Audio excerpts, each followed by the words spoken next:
നീണ്ട 35 വർഷത്തെ കാത്തിരിപ്പിന് വിരാമമിട്ട് എറണാകുളം പൂത്തൃക്കയിലെ ശ്മശാനം യാഥാർത്ഥ്യമാകുന്നു. പൂത്തൃക്കയിലെ ജനതയുടെ സമരസപ്പെടാത്ത സമര പോരാട്ടം കൂടിയാണ് വിജയത്തിലെത്തുന്നത്. മറ്റന്നാൾ MP രാജേഷ് ശ്മശാനം നാടിന് സമർപ്പിക്കും. പൂത്തൃക്ക പഞ്ചായത്ത് BPCLന്റെ സഹകരണത്തോടെ വടയമ്പാടിയിൽ നിർമ്മിച്ച ആധുനിക ഗ്യാസ് ക്രിമിറ്റോറിയത്തിന്റെ ഉദ്ഘാടനം ചൊവ്വാഴ്ച രാവിലെ 11-ന് മന്ത്രി MP രാജേഷ് നിർവഹിക്കും. 1981-ൽ PM പൈലിപ്പിള്ള പ്രസിഡന്റായുള്ള ഭരണസമിതി ശ്മശാന നിർമ്മാണത്തിന് സ്ഥലം വാങ്ങി 7 പരിപാടിയിൽ ഉൾപ്പെടുത്തി. 1981, 1985 വർഷങ്ങളിൽ അനുവദിച്ച ഗ്രാന്റ് ഉപയോഗിച്ച് ഈ സ്ഥലത്തിന് ചുറ്റുമതിൽ കെട്ടി കോൺക്രീറ്റ് വാൾട്ട് സ്ഥാപിക്കുകയും ചെയ്തു.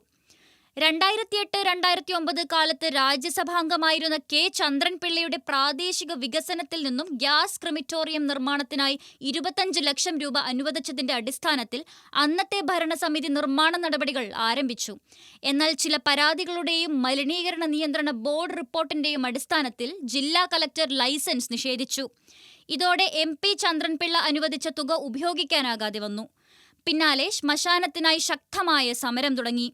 ഇതേസമയം ലൈസൻസ് നിരസിച്ച ജില്ലാ കളക്ടറുടെ നടപടിക്കെതിരെ പഞ്ചായത്ത് അംഗം NV കൃഷ്ണൻകുട്ടി ഹൈക്കോടതിയെ സമീപിക്കുകയും ചെയ്തു. തുടർന്ന് കേരള ഹൈക്കോടതി ഉത്തരവിന്റെ അടിസ്ഥാനത്തിൽ ജില്ലാ കളക്ടർ ശ്മശാന നിർമ്മാണത്തിന് ലൈസൻസ് അനുവദിച്ചു.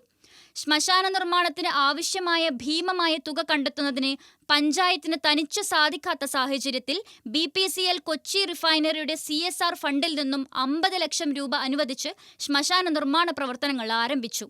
എന്നാൽ കോവിഡ് മഹാമാരിയെ തുടർന്ന് 2 വർഷത്തോളം നിർമ്മാണം നിർത്തിവെച്ചു. ബ്ലോക്ക് പഞ്ചായത്തിലെ നമ്മുടെ ബ്ലോക്ക് വെച്ച് നോക്കുക, കുന്നത്താട് വെച്ച് നോക്കുകയാണെന്നുണ്ടെങ്കിൽ ഇപ്പോൾ ഏതാണ്ട് തിരുവാടിയൂർ പഞ്ചായത്തിൽ മാത്രമേ ഉള്ളൂ. ഇപ്പൊ ഇവിടെ തുടങ്ങുമ്പോൾ നമ്മുടെ കുന്നത്താടിൽ തുടങ്ങാൻ പോകുന്ന 2ാമത്തെ ശ്മശാനമായിരിക്കും ഇത്. നമ്മുടെ പൂത്തൃക്ക പഞ്ചായത്തിൽ മാത്രമല്ല, നാട്ടിലുള്ള മുഴുവൻ ആളുകൾക്ക് തന്നെ പ്രയോജനപ്പെടുന്ന ഒരു കാര്യമായിട്ട് മാറും. കോവിഡ് പ്രതിസന്ധി നീങ്ങിയതോടെ ശ്മശാന നിർമ്മാണം വീണ്ടും ഊർജിതമാക്കി. കെട്ടിട നിർമ്മാണം, ചുറ്റുമതിൽ എന്നിവ പൂർത്തീകരിക്കുകയും ഫർണസ്, ജനറേറ്റർ എന്നിവകൾ സ്ഥാപിച്ച് പ്രവർത്തനം സജ്ജമാക്കുകയും ചെയ്തു. BPCL ലഭ്യമാക്കിയ 50 ലക്ഷം രൂപ കൂടാതെ പഞ്ചായത്തിന്റെ 25 ലക്ഷം രൂപ കൂടി ചിലവഴിച്ചു ശ്മശാനത്തിന്റെ പണി പൂർത്തിയാക്കി. പഞ്ചായത്തിന് പുറത്തുനിന്നുള്ള സംസ്കാരങ്ങൾക്ക് 4000 രൂപയും പൂത്തൃക്ക പഞ്ചായത്ത് പരിധിയിലുള്ളവർക്ക് 3000 രൂപയും ഈടാക്കും. ന്യൂസ് മലയാളം, കൊച്ചി.